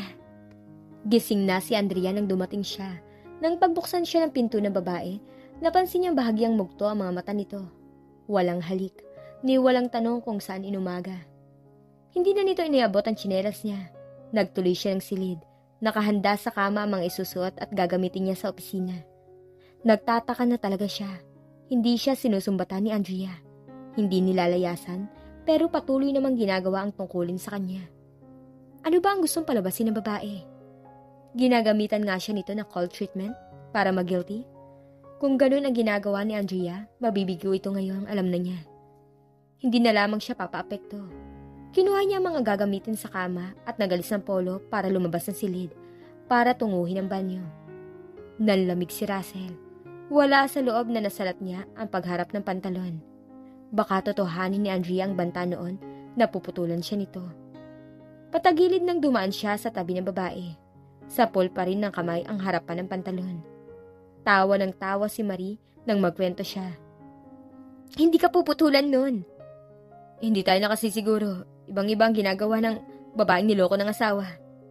Aba, delikado ka pala kapag natulog na kasama siya. Marie! Ang mabuti pa, sa apartment ko na lang ikaw matulog uli mamaya. Pero, hala ka, baka hintayin lang na makatulog ka sa tabi niya. At saka, tsak! Sige. Doon na nga lamang ako uwi mamaya. Bukas, talaga mag-uusap na kami ng masinsinan. Kailangan malaman ko alaman ang isip niya. Dahil papatulog na sila ni Marie, nang katukin ni Glory, inaanunsyong may malaking truck sa harapan ng apartment na puno ng gamit at 3 batang naghahanap kay Russell. Mga anak mo raw sila, kuya? At yung mga gamit sa truck, gamit niyo raw. Sabi ng pinakamatandang bata. Ano? Daddy! Sigaw ni Annie nang makita sila. Siya ba ang daddy mo, ne? Tanong ng lalaking nasa likuran ni Annie. Opo. Paano, boss? Ididiskarga naman namin ang mga gamit sa truck? Nakilala ni Russell ang mga gamit sa truck. Mga gamit nga nila sa apartment. Ang mami mo? Umalis na, sumakay ng taxi. Itinuro lang dito sa mama itong pagdadala ng mga gamit at iniwan na kami. Dito na raw kami titira pero hindi siya kasama. Bakit ganun, daddy? Goodness! Paano, boss? Nadadelay na ang mga tao ko eh. Alam nga namang itambak namin yun sa labas. Ang hula ko, binitiwan na ng asawa mo ang inupahan nyo. Sige, ipasok nyo na rito ang mga yan. Halina kayo mga anak. Sabi ni Russell sa 3 bata. 1,000 to ang bayad, boss. Ha? Sabi nung misis niya tayon? Kayo raw ang singilin ko dahil kayo raw magbabayad. 1,000 to, boss. Heto't pinirmahan ng misis niyo na magkasundo kami. Pero wala akong... Meron ako. Pambayad ko sana ito sa apartment sa katapusan. Babawasan ko na lang. Kunin mo nga ang bag ko sa kwarto. Nagmamadaling tumalima si Glory. Thank you, Mrs. Tila nakalulokong sabi ng lalaki at tumalikod na. Impertinente. Dodi, wiwi. Ano raw? Kuwan, jijingle daw siya. Glory, samahan mo nga sa banyo. Parang saglit na natigilan si Glory. Halika. Ako na, nangingilala pa to. Bakit? May ipinibibigay kasing sulat si Mommy. Kinuha niya yon. Nakitabi sa kanya si Marie sa pagbasa ng sulat. Para sa asawa kong taksil at sa kanyang babae. I won't make it easy for you. Ano? Para akong hangal? Magpapakahirap habang nagpapakasarap kayo? Hindi ako magpapakamartir na pares ni Ludi, Russell. Tapos na ang kalokohan ko. Iiwan ko sa inyo ang mga anak mo para maranasan niyo naman ang hirap na dinanas ko sa pag-aasikaso sa kanila. Kung talagang mahal ka nang ipinalit mo sa akin, tatanggapin din niya at mamahalin ang mga anak mo. Panahon namang asikasuhin kong natitirang buhay ko. Itinuro mo sa akin na gawin yun, Russell. Salamat at maaga-aga kong natuklasan ng pagtataksil mo. Sa puntong to, baka may tsansa pa akong makakita rin ng iba. Ang nasusuklam sa'yo, Andrea. Nang mabasa ang liham, pakiramdam ni Russell, hindi lamang ang anak ang kailangan niyang samahan sa banyo. Bigla, napapaihi na rin siya. Hindi ganito ang inaasahan ni Russell. Malayong malayo. What kind of a mother is she? Nang gagalaiting sabi ni Marie. Maayos siya noon. Ako ang gumawa sa kanya na maging di mabuting ina. Talagang hindi siya mabuting ina at ngayon lamang lumitaw yon. Imagine mo namang natiis niyang ipamigay ang mga anak niya sa halip na dalhin? Namamroblema ka dahil mahirapan ka sa mga anak ko. It's not the point. Aalagaan ko sila kung kaya ko. Ipapakita ko sa asawa mo na hindi naman ako uurong kung ganun lang. Kaso alam mo naman may trabaho tayo pareho. At sigurado ako, hindi makakaya ni Gloria ang pag-asikaso ng 3 maliliit na bata. Plus tayong 2 pa. Pwede naman tayong kumuha pa ng isang maid. Wala ka bang ibang mapaghahabilinan sa mga anak mo? Mga kamag-anak niyo, halimbawa. Sa mga in-laws ko, hindi pwede. Baka murahin pa ako ng mga yun. Isa pa, nag-aaral si Annie. Madala ko man siya roon after graduation pa. Pati ang mga gamit niyo dapat mailagak natin sa ibang lugar. Nakita mong salis kanina, ang gulo-gulo ng ayos. Nakakasiwa ba mga bulok naming gamit, ganun ba? Ikaw, Russell, laging ibang interpretasyon mo sa sinasabi ko. Bahala ka nga kung anong gusto mong isipin. Hindi ako papasok sa opisina ngayon. Bakit? Ihatid ko tong si Annie sa eskwelahan. Pagkatapos pupunta ako sa bahay ng biyanan ko. Titingnan ko kung maaamo ko si Andrea para maibalik sa kanya mga bata. So, makikipagbati ka para sa mga anak niyo? Dahil ayaw niya sa mga yan at ayaw mo rin? Marie! Dapat naman malaman niya na nakaya na silang tiisin ng ina nila. Kasi, nang babae si Daddy. Pakli ni Annie. Abot ang malditang to! Ayaw mo na nga ba sa amin ni Naalan, Daddy? Tanong ni Annie. Hindi totoo yan, anak. Mahal na mahal kayo ng Daddy. Maski ang mami niyo, hindi totoong ayaw na sa inyong magkakapatid. Sumama lang ang loob niya sa akin. Alam po namin. Mabait naman ang mami. Mahal na mahal niya kami. Bakit mo kasi ng babae pa, Daddy? Di ba masama yun? Kuwan kasi, napasubo lang ako. Pero sino talaga mahal mo? Ang mami o ang Marie na yun? Siyempre, mami mo. Paano kung nakahanap na rin siya ng iba? Nagugulat siya sa katalinuhan ng anak. At aaminin niya sa sariling kaya niya itong amuhin agad para hindi makapag-isip gumawa ng maling hakbang ang asawa. Paano, Daddy? Hindi gagawin niya ng mami mo, anak. Magkakasunduli kami. Parang nakontento na si Annie sa sagot na yon. Inaasahan na niya ang galit na pagsalubong sa kanya ng mga daratnan. Anong kailangan ng magaling na lalaki? Nay, wag mo akong matawag-tawag na inay mula ngayon. Nang tapusin ng anak ko ang relasyon niyo, tinapos na rin namin ang kaugnayan sa iyong walang yaka. Mabuti na nga lang at hindi akong asawa mo. Kundi, tinodas ko kayong pareho ng babae mo. Kala pa naman naming lahat napakatino mo. Hindi ho kami pwedeng matapos ni Andrea. Mag-asawa ho kami. Ngayon, alam mo yon? Pero alam mo ba ang sakit ay dinulot mo sa asawa mo nang malaman niyan totoo? Nang sundat ka at makitang may inuuwi ka ng iba? Nagsisisi ako pumahig noon na ikaw ang pang-asawa niya. Ano ba kailangan mo ngayon dito? Kung ipapakiusap mong alagaan namin ang anak niyo, hindi pwede. Kahit mahal na mahal ko ang mga apo ko, titiisin ko sila para makita niyo ang hirap na tinis ang anak ko. Nakaya niyong mag-artihan at maglambingan ng kiring babae mo dahil ang anak ko ang nagdala ng lahat ng hirap. Naluma ang alila sa kanya sa pag-asikaso sa iyo at sa mga anak para makapag-arnat siya ka lamang para sa ibang babae. Hindi naman ho ang mga bata ang papakiusap ko. Gusto ko lamang ho sanang makausap si Andrea. Anong pakialam namin kung gusto mo siya makausap? Hindi ho ba't narito siya? Hoy, magaling na lalaki. Mula nang magpaalam sa amin si Andrea at sabihin ang plano niyang pag-iwan sa inyo ng mga bata, hindi na siya uli nagpakita rito. Hindi namin alam kung saan siya punta.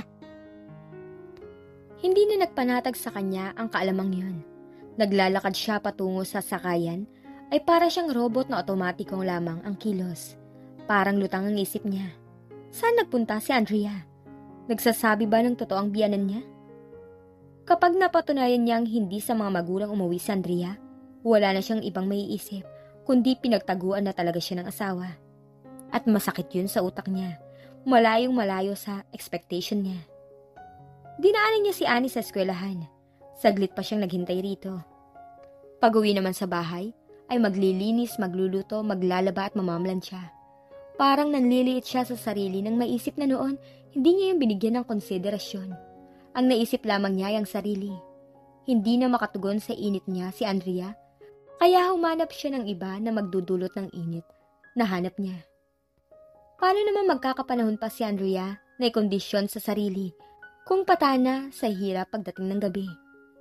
Hindi na sosyal si Andrea, parang losyang na nga sa pag-aayos at pananamit, kaya naakit siya sa ibang babaeng moderno.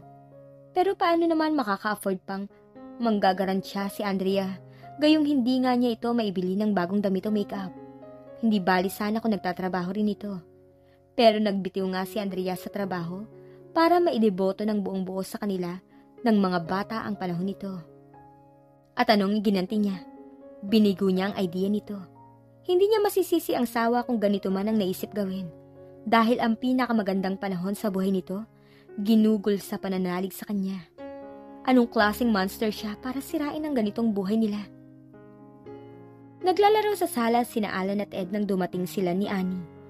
Malapit na sa panghihilakbot ang naramdaman ni Russell nang makitang may malaking vase na puting basag sa tabi ng dalawa. At ang mga tila marmol na piraso nun ang pinaglalaroan ni na Alan. Vase ni Marito, nalalambot na sabi niya. Si Ed, Daddy! Siya ay nakabasag! Nasaan ba si Glory? Umalis, Daddy! May bibilhin sa tindahan? Iniwan kayo rito?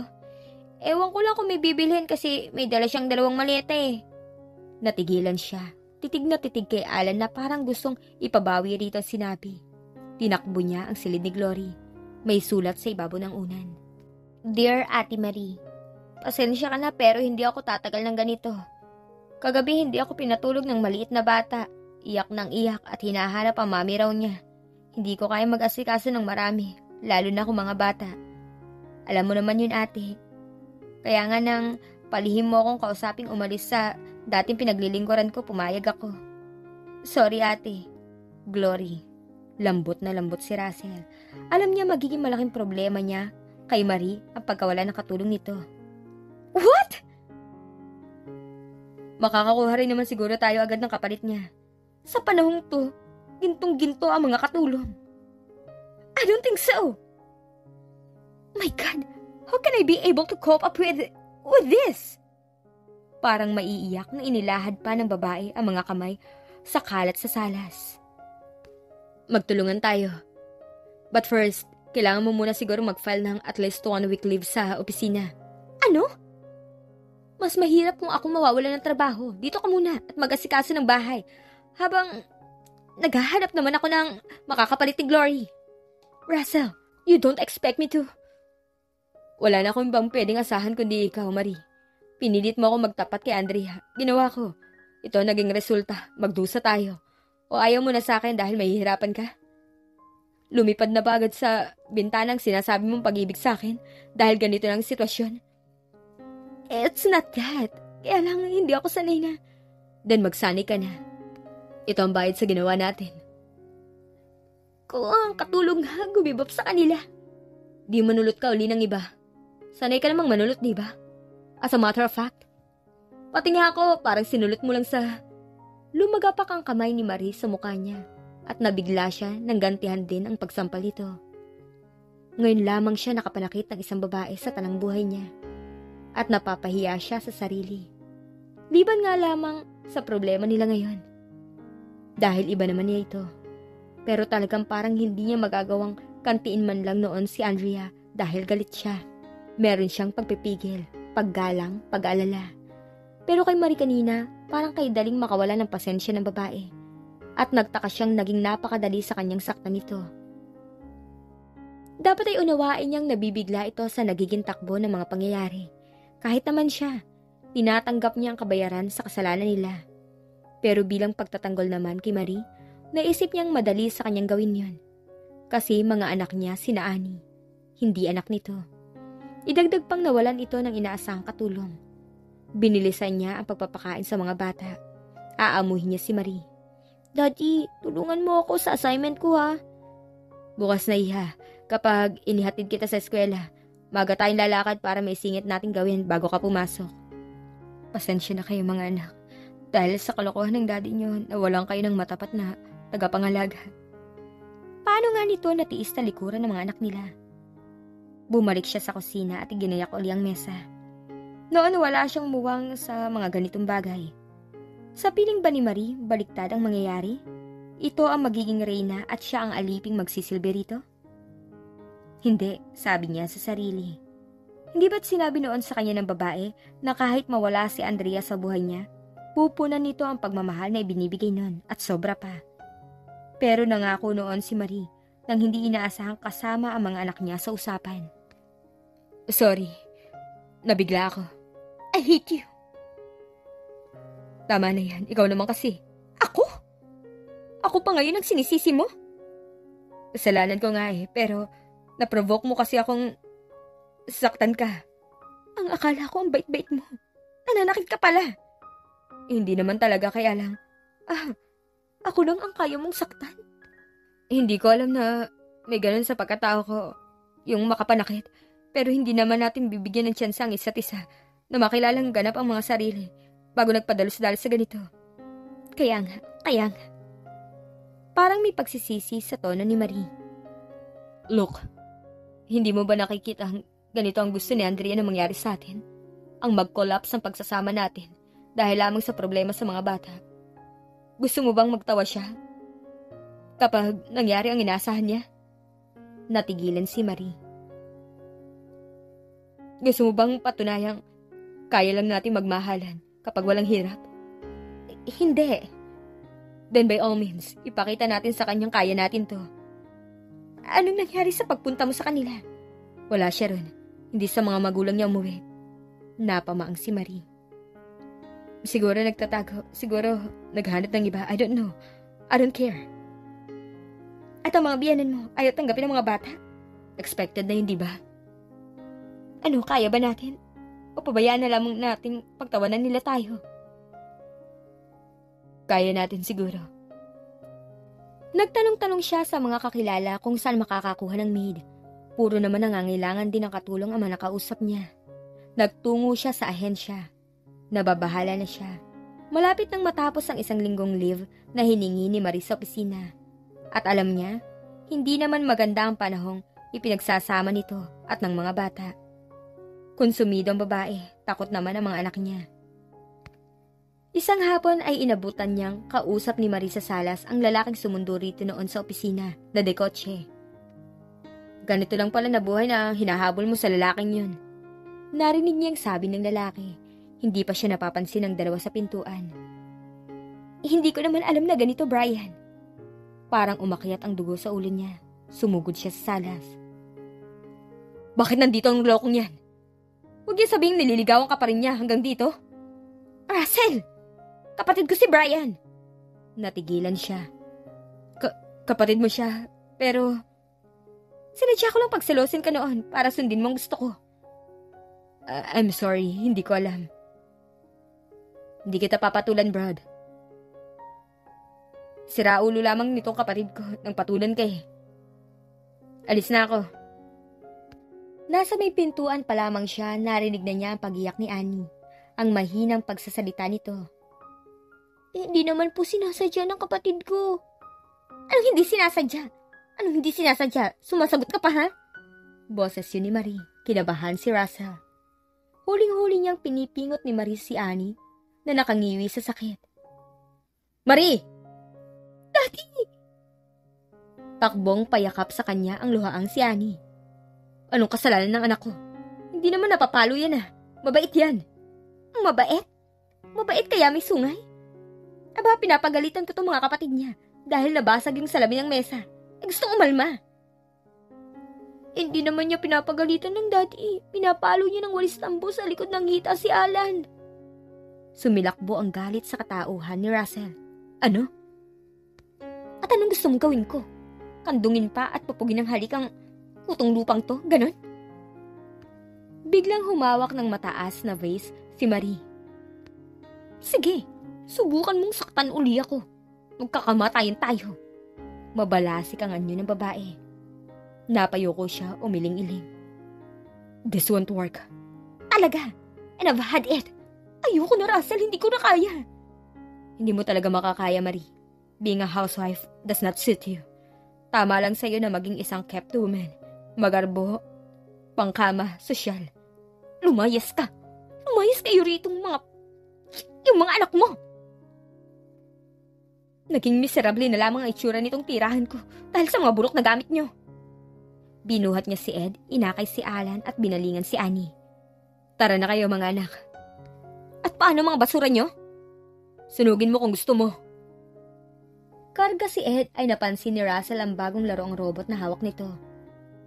Kanino galing to? Tanong niya sa anak. Sa mommy. Si Annie ang sumagot.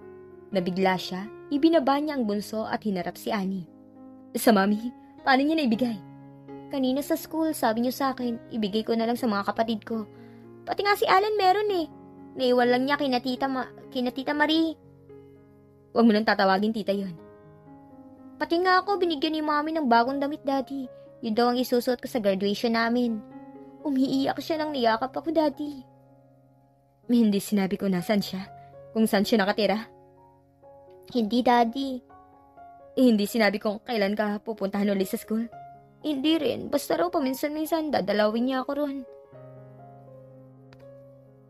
Saya ho at sa gusto niyo. Ipipilit kong pansamantalan yung tanggapin dito ang mga bata, itay, inay. Wala na kami ni Marie. At mahihirapan akong kasama ko sila sa paghanap ng bagong matitirhan. Yan! Yan ang napala mo sa kalukong ginawa mo. Pati ang apo ko. Norma, tama na yan. Saway naman ni Mang Alfon. Tumigil naman ang babae. Sige, iwan mo na rito si Nani. Mahinahon na sabi ni Mang Alfon. Hindi pa babayaan dito ang mga yan. Salamat ho, itay. Tutuloy na ho ako. Dito na muna kami, daddy. Oh, magpapakabait kayo ha. Opo, mas gusto nga namin dito sa mga lola kaysa sa Marina yun. Saan ba siya hahanap ng tirahang ganitong gabi na? Naiisip ni Russell habang nag-aabang ng sasakyan. Naisip din niya kung makikitulog siya ngayon sa kaibigan. Paano ang isusuot niya bukas? Naiwan niya kina Marie lahat ng gamit nilang mag-aama. Para namang ayaw niyang tumapak uli sa tirahan ng babae. Napangiti siya, mapait. Kay daling maglaho ng isang pagtitinginang walang pundasyon. Sa unang trial pa lang, nadurog na. Sa bagay, hindi naman niya matatawag na pag-ibig ang namagitan sa kanila ni Marie. Naging convenient lamang para sa isa't isa ang pagsasama nila. Siya, naghahanap ng ekstra kaligayahan. Si Marie, well, siguro companionship. Hindi sumagi sa isip nito na may hirapan sa pag-aalaga ng mga anak niya. Ngayong lahat ay parang wala sa kawastuhan ng buhay niya. Sa kanya, namimiss ng todo ang asawa. Ayos na ayos noon ang takbo ng buhay nila. Lahat inilalagay nito sa tama. Naging malaking loko siya para sirain ang magandang pagsasama nila ng pamilya. Ang unang naisip niyang puntahan ay ang dating tirahan. Nagbabaka sakali siyang baka hindi pa naibibigay ni Mang Berting Seba ang apartment nila. Sa bagay, delayed silang magbayad. Alam naman niyang si Andrea lamang ang malakas dito dahil may lihim na pagkakagusto sa asawa niyang lalaki. Makikiusap siya kung kinakailangan. Para may kung anong umantak sa dibdib niya nang makita ang dating lugar. Kahit mahirap sila noon, masaya naman sila sa pook na ito. Nagsisisi siyang nakapatol sa isang pares ni Marie. Okupanto ni Aling Luisa sa katabing lang pinto, kilala sa kadaldalan. Oh, Russell! Babalikan mo na ba si Andrea? Ano hong babalikan? Aamuhin. Ang alam ko, hiniwalayan ka niya dahil nababae ka, di ba? Paano ko humaamo? Hindi ko nga malaman kung nasan si Andrea. Bakit narito ka kung hindi mo siya aamuhin? Saan ko nga ho aamuhin? Diyan! Hindi naman umalis dyan ang asawa mo . Totoo? Hindi mo alam? Abay, naku, mahahalikan ko kayo, Aling Luisa. Huwag ka muna masyadong matuwa, Russell. Baka hindi mo magustuhan ng susunod na ibabalita ko. Ano ho? Una, nagtatrabaho na si Andrea. Pangalawa, may nanliligaw na ngayon sa asawa mo. Kumakatal ang katawan niya habang patungo sa dating tirahan. Pero magtatago siya. Hindi na nagawang sabihin ni Aling Luisa kung sino ang nanliligaw kay Andrea. May iba pa bang nagkakagusto kay Andrea? Mabuti na lamang hindi agad siya nakipag-usap sa lalaki. Siyempre, di nagugustuhin ng lalaki na magkabalikan pa sila ni Andrea. Yung isiping maaagaw ng ibang lalaki sa kanya si Marie ay hindi ganong naging masakit sa kanya. Lalo na ngayon. Pero yaong maguni-guni man lamang na kapiling ng iba si Andrea, ang kanyang asawa, niyayakap-yakap, hinahalik-halikan, hinahaplos-haplos. Parang maluloko na siya. Imaginein pa lamang ang ganon. Hindi niya mapapayagang may makahipo man lamang na iba sa kanyang asawa. Hindi nga ba't siya pa lamang ang lalaking nakagalaw dito? At hindi niya pahihintulutang may sumunod pa. Sa isang tagong bahagi siya, nagkubli habang hinihintay ang pag-uwi ni Andrea. Mag-aalas 9 na. Hanggang anong oras ba ito nagtatrabaho? Kung ano-ano nang nakakasakit ng dibdib na hinala ang pumapasok sa isip niya. Huwag naman sanang totoo. Lihim na dalangin niya. Maya-maya may humintong kotse sa harapan ng apartment. Natigilan siya nang makilala kung sino ang lalaking bumaba roon upang alalayan sa pagbaba ang asawa niya. Si Dante Cuevas, na naging kaklase niya noon sa kolehiyo at naging mahigpit na karibal sa panliligaw kay Andrea. Tingin niya sa kakisigan ngayon ng lalaki, hindi ito nagkaedad na pares niya. Parang asenso na ito at hindi na mamroblema. Higit sa lahat, parang binata pa rin sa tingin niya. Muntik na niyang hindi makilala si Andrea nang mapaharap sa kanya. Parang dalaga ito sa suot at ayos. Parang noong bago pa lamang niya nililigawan. May waring nagrevolusyon sa dibdib niya. Pikit matang sumugod siya sa dalawa, nakaambang suntok kay Dante. Ano ang karapatan nitong hawakan sa kamay ang misis niya? Loko ka! Wag! Narinig ni Russell na sigaw ni Andrea. Pagkatapos, nag-blackout na siya. Russell! Russell! Yun ang unang narinig niya nang pinagbalikan na ng malay. Dumilat siya. Si Andrea ang nasa tabi niya. Nasaan niyo ang pag-alala habang umiiyak? Easy. Aray. Hindi ko sinasadyang suntukin ka. Kaya lang sinusugod muli ako eh. Nilaligawan mo pang misis ko. Hindi niya ako nililigawan, Russell. Siyang boss ko. Tinulungan niya akong mapasok ng trabaho. Swerte ka, mataas ang paggalang ko kay Andrea. Hindi ko magawang samantalahin ang kagipitan niya. Alam ko kasing hindi siya patakbuhing babae at mahal na mahal ka pa rin niya. Oo, madalas niyang paghinga ng sama ng loob. Pero kung ako masusunod, talagang liligawan ko siya ulit. Binata pa ako at mahal ko pa rin siya. Hindi ka naliligaw sa kanya. Pero sabi ng kapitbahay namin, akala lamang nila yon. Dahil inihatid ko lagi si Andrea. Iniingatan ko siya para sa'yo, pare. Salamat, pare. You do not know what you're taking for granted. Sana ma-realize mo na. Na-realize ko na. Kaya nga ako bumabalik. Palagay ko hindi na ako kailangan dito. Halis na ako. Remember, kapag hindi mo pa iningatan si Andrea, kakataluhin na talaga kita. Andrea, takot na ako, Russell. Nagtiwala ako sa'yo. Ibinigay ko lahat. Wala na akong tiwala sa'yo. Ibabalik ko yan. Sinaktan mo ako. Nagkamali ako. Pero wala na kami ni Marie. Patutunayan ko sa iyong ikaw lamang ang minahal ko. Maloloko pala ako kapag ikaw nawala. Kapag ikaw ang nagloko. Give me another chance, mahal. Parang hindi nagulat sina Annie at ang biyanan niya nang magkasama sila ni Andrea nang dumating. Paano mo siya nahanap, Daddy? Hindi ko naman sinabi sa iyo kung nasaan siya. Alam mo? Alam naming lahat. Pero hindi namin gustong ipaalam sa iyo para maturuan ka ng leksyon. Maski ang pagtikis niya sa mga bata hindi totoo.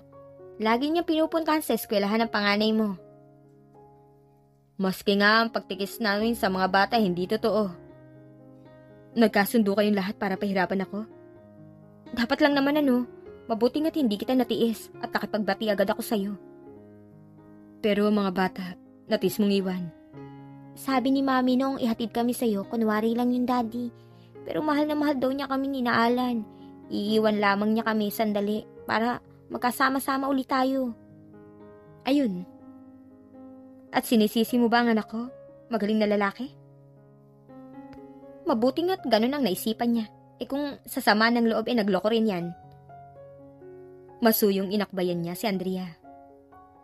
Oo nga pala no. Mabuti na lamang at ibang ginawa niya. Natauhan tuloy ako.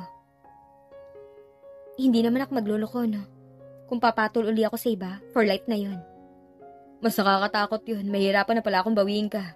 Pero magagawa mo ba yun? Hindi nga dahil mahal kitang taksil ka. Kinurot siya sa tagiliran ni Andrea. Napaaray siya, sabay tawa. Hindi na po ako ulit. Ngayon pang na-realize ko na kung gaano kayo kahalaga sa akin ng mga anak ko. Talagang hindi ka na makakaulit dahil tutuluyan na talaga kitang putulan. Andrea! Tama yun, sabi ni Aling Norma. Teka, yung si Dante, kakutsaba niyo rin ba yun para pasakitan ako? Hindi po. Talagang hanggang ngayon matindi ang pagkakagusto sa akin nun. Kaya nga binata pa. Pero hindi kayo pagpapalit ni Mami ron, Daddy. Sabi yata niya sa akin nung umiiyak siya. Love na love ka pa rin niya. Ani ha, akala ko ba magkakampi tayo? Magkakampi rin kasi kami ni Daddy, Mami. Natutuwang ginulo ni Russell ang buhok ng anak. Mami? Boses yun ni Ed. Nang tumingin sila sa palapit na bata, hawak nito ang puwitan ng salawal. Bakit anak? Oo. Nagkatawanan sila. Nang tunguhin ni Andrea ang anak para dalhin sa banyo, napangiti si Russell. Balik na uli sa normal ang buhay nila.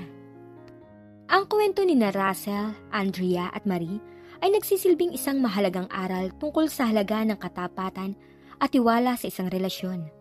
Ang mga pangunahing aral na maaaring mapulot mula dito ay ang tiwala ay mahirap mapanumbalik. Kapag nawasak ang tiwala sa isang relasyon, nagiging mahirap muling ayusin ito. Kahit na ang isang tao ay nagsisisi at gustong magbago, may mga sugat na mahirap pagalingin at ang bawat pagkakamali may kaakibat na epekto sa emosyonal na kalagayan ng bawat isa. Sa pagkakaroon ng pagkilala sa sarili.